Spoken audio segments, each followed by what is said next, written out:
To ƙarya mun kasa ta biyu, akwai ƙarya ta ƙananan yara wanda za ga mafi yawa ta kubuta ce daga wani abu, tsoron duka, ya makara, tsoron bai ji karatu ba, tsoron kaza ka a gane kaza, me yasa kai kaza, to sai ƙaryar ya ga tana fitar da shi sai ta yi. Ita kuma ƙarya wanda ya fara tasawa, ƙarya iri-iri ce.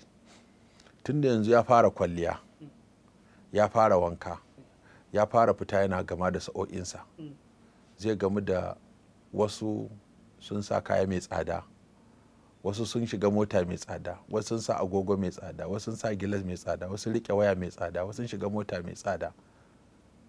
Saboda haka daga nan sai ƙarya ta fara shigarsa, kuma wataƙila zai ga ya ma fara son wata, to kaga kuma bai da hali ko bai da ƙarfi ko bai da halin da za a iya ganin wani abu tare da shi, to wani daga nan ne yake shiga abokai ai cikin yasa ake cewa 'yan ƙarya. Sai ga dan wani mai arziki shi kuma ai ba zai shiga mota shi kaɗai ba, dole yana buƙatar calinsa guda 3 ko 2 sai zama calin dan mai kuɗi, su dinga danne masa baya, kawai ana shiga mota a shiga aje a fafa, tunda za a kashe kuɗi shi kaɗai ba zai je kashe kuɗin ba, yana buƙatar abokan da za a je a kashe kuɗin tare da su.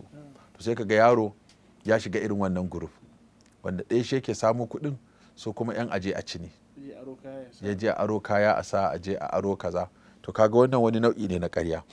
Akwai kuma nau'i na ƙarya shine yaro zai dinga son ya samu kuɗi a hannun mahaifansa, wanda zai dinga fito musu da hanyoyi daban-daban, wani ya haɗa da makaranta, wani ya haɗa da rashin lafiya, wani ya haɗa da wata buƙata don dai duk a bashi kuɗi. To kaga wannan ita ma ƙarya tana shiga cikin irin wannan.